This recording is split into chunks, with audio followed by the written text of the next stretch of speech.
wabarakatuh. Halo semuanya. Halo. Kami dari kelompok 4 kelas 8A akan menjelaskan mengenai organ pernapasan yang berada di tubuh manusia, yang akan dipandu oleh Nama saya Raka Fairuz, absen 29. Nama saya Wigan Iskalagiat Sambas, absen 35. Nama saya Yonggi, absen 36. Nama saya Gladys Azifaya Mandaki. Saya Alisa Humaira Fauzi, absen 2. Saya Atika Ania Putri, absen 9. Selamat menyaksikan. Yeay. Yang pertama ada hidung, berbatasan langsung dengan udara luar, dilengkapi oleh rambut hidung yang berguna untuk menyaring partikel debu atau kotoran, selaput lendir, perangkap benda asing yang terhirup, contohnya kuman. Konka memiliki banyak kapiler untuk menyamakan suhu udara dan suhu tubuh. Selanjutnya ada faring. Faring terletak di belakang rongga hidung hingga rongga mulut di atas laring. Faring dilapisi membran mukosa. Faring berfungsi sebagai tempat masuk jalur udara dan makanan, ruang resonansi udara, serta tempat tonsil. Yang kedua ada laring. Laring adalah organ yang menghubungkan faring dan trakea. Laring terdapat epiglotis dan pita suara. Epiglotis adalah katup tulang rawan yang berbentuk seperti daun dilapisi tulang-tulang epitel. Pita suara menghasilkan gelombang suara. Tinggi rendahnya suara dikendalikan oleh tegangan pita suara. Berkurangnya tegangan akan membuat pita suara lebih lamban, sehingga suaranya lebih rendah, dan berlaku juga untuk kebalikannya. Karena adanya androgen pada laki-laki, pita suara biasanya lebih tebal dan lebih panjang, sehingga suara lelaki memiliki rentang nada yang lebih rendah daripada suara perempuan. Selanjutnya ada trakea. Trakea merupakan saluran yang menghubungkan laring dengan bronkus. Panjang trakea yaitu 10 sampai 12 cm dengan lebar 2 cm. Tersusun dari cincin tulang rawan dan selaput lendir yang terdiri atas epitelium bersilia. Fungsi silia pada dinding trakea adalah menyaring benda-benda asing yang masuk ke saluran pernafasan. Bronkus. Nah, bronkus ini adalah percabangan dari trakea. Jadi di ujung trakea, nanti trakea akan bercabang menjadi dua, yaitu di paru-paru kanan dan paru-paru kiri. Selanjutnya, bronkus ini itu memiliki struktur yang sangat mirip dengan trakea, tetapi di tulang-tulang rawannya diselingi oleh otot-otot polos. Lalu selanjutnya bronkiolus. Nah, bronkiolus ini adalah percabangan dari bronkus itu sendiri. Bronkiolus ini ada di ujung-ujung daripada bronkus. Dan di ujung daripada bronkiolus ada yang bernama alveolus. Oke, yang selanjutnya ada paru-paru, yaitu alat pernafasan utama, terbagi menjadi dua, yaitu paru-paru kiri yang biasa disebut oleh pulmo sinister, memiliki 2 lobus, dan ada paru-paru kanan yang biasa disebut pulmo dexter, memiliki 3 lobus, dibungkus oleh selaput rangkap 2 yang disebut pleura. Pleura berupa kantong tertutup yang berisi cairan limfa. Pleura berfungsi melindungi paru-paru dari gesekan saat mengembang dan mengempis. Yang terakhir ada alveolus. Dindingnya tersusun atas satu lapis jaringan epitel pipi. Struktur tersebut memudahkan molekul-molekul gas melaluinya.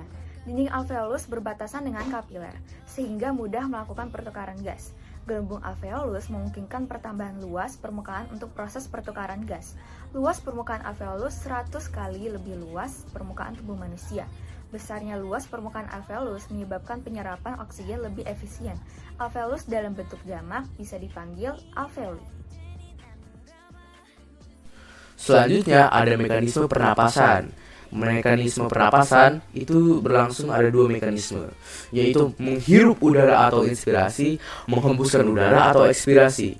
Proses di atas melibatkan pertukaran udara antar atmosfer dan alveolus paru-paru. Kerjasama otot dada, tulang rusuk, otot perut, dan diafragma. Diafragma adalah otot di antara rongga dada dan rongga perut. Selanjutnya akan dilanjutkan oleh teman saya Yonggi. Silakan Yonggi.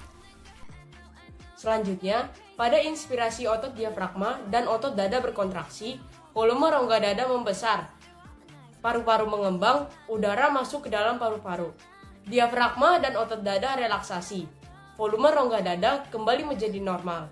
Paru-paru kembali menjadi normal, udara keluar dari paru-paru.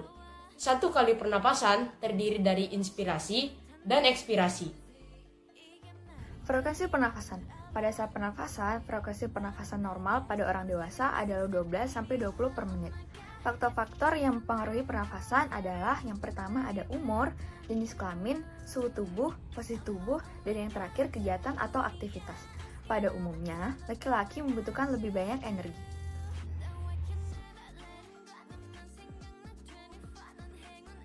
Oke, yang selanjutnya ada volume pernapasan. Jenis-jenis volume pernapasan adalah yang pertama, ada volume tidal, yaitu volume udara yang keluar masuk paru-paru saat tubuh melakukan inspirasi atau ekspirasi, biasanya disebut normal.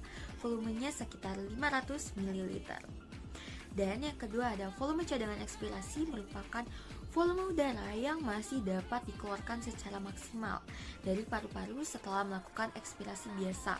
Volume cadangan ekspirasi sekitar 1500 ml. Dan yang ketiga ada volume cadangan inspirasi, yaitu volume udara yang masih dapat dimasukkan ke dalam paru-paru setelah melakukan inspirasi secara biasa.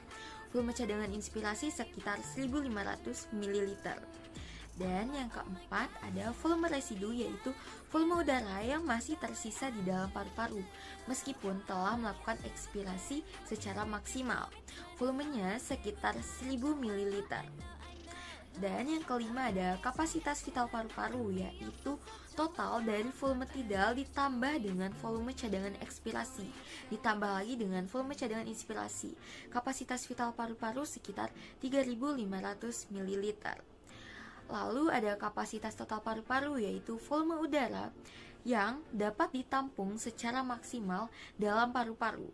Volume kapasitas total paru-paru yaitu volume kapasitas vital paru-paru ditambah dengan volume residu, volumenya sekitar 4.500 ml. Selanjutnya ada penyakit influenza. Flu atau influenza adalah infeksi virus yang menyerang hidung, tenggorokan, dan paru-paru. Penderita flu dapat mengalami demam, sakit kepala, pilek, hidung tersumbat, serta batuk. Tonsilitis. Secara normal, tonsil atau amandel akan menyaring virus dan bakteri yang akan masuk ke dalam tubuh bersamaan dengan makanan atau udara. Apabila daya tahan tubuh dalam kondisi lemah, virus dan bakteri akan menginfeksi tonsil sehingga dapat menyebabkan penyakit tonsilitis.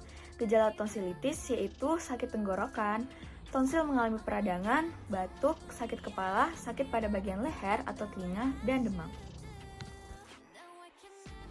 Oke, yang selanjutnya ada penyakit faringitis, yaitu faringitis adalah infeksi pada faring oleh kuman penyakit seperti virus, bakteri, maupun jamur. Virus yang dapat menyebabkan faringitis misalnya adenovirus, ortomisovirus, rhinovirus, dan coronavirus. Banyak bakteri yang dapat menginfeksi faring, salah satunya yaitu Streptococcus pyogenes. Terima kasih. Pneumonia adalah peradangan paru-paru yang disebabkan oleh infeksi. Pneumonia bisa menimbulkan gejala yang ringan hingga berat. Beberapa gejala yang umum dialami penderita pneumonia adalah batuk berdahak, demam, dan sesak napas. Pengobatan pneumonia akan disesuaikan dengan penyebab dan tingkat keparahan yang dialami pasien. Pneumonia akibat infeksi bakteri akan ditangani dengan obat antibiotik. Selanjutnya ada penyakit Mycobacterium tuberculosis. Nah, penyakit ini itu dapat disebabkan oleh bakteri yang bernama Mycobacterium tuberculosis. Nah, bakteri ini itu dapat menyerang banyak bagian organ, terutama paru-paru. Jika sistem imun kita tuh rendah, maka bakteri ini itu dapat menyerang sistem organ-organ lain. Nah, lalu selanjutnya gejala-gejala yang akan dialami itu pertama keringat dingin, lalu demam, lesu, berat badan berkurang, dan juga batuk-batuk yang memiliki darah. Untuk cara mengobatinya sendiri pun yaitu untuk pergi ke dokter yang pertama, dan yang kedua adalah meminum obat. Dan cara-cara untuk mencegahnya adalah dengan menjaga sirkulasi udara dan menjaga kebersihan. Selanjutnya ada kanker paru-paru. Kanker paru-paru terjadi karena pertumbuhan sel yang tidak terkendali. Gejalanya ada batuk darah, napas pendek, dan sakit di bagian dada. Sekitar 85% kanker paru-paru disebabkan oleh kegiatan merokok. Dan 10-15%-nya itu bukan perokok. Faktor-faktor diakibatkan oleh faktor keturunan dan faktor lingkungan. Yang terakhir, asma. Asma ini adalah penyakit yang disebabkan oleh faktor lingkungan. Nah, jadi jika seorang penderita asma tidak sengaja menghirup alergen, yang contohnya itu adalah asap rokok dan juga udara dingin, tubuh mereka akan menghasilkan zat kimia seperti histamin yang akan menyebabkan penyempitan pada saluran pernafasan kita. Nah, penyempitan ini menyebabkan sesak nafas, nafas berbunyi, dan lain-lain. Biasanya asma ini dicogah atau diobati dengan menggunakan obat inhaler. Kelompok 4 di mari, karena kelompok 4 jangan lari.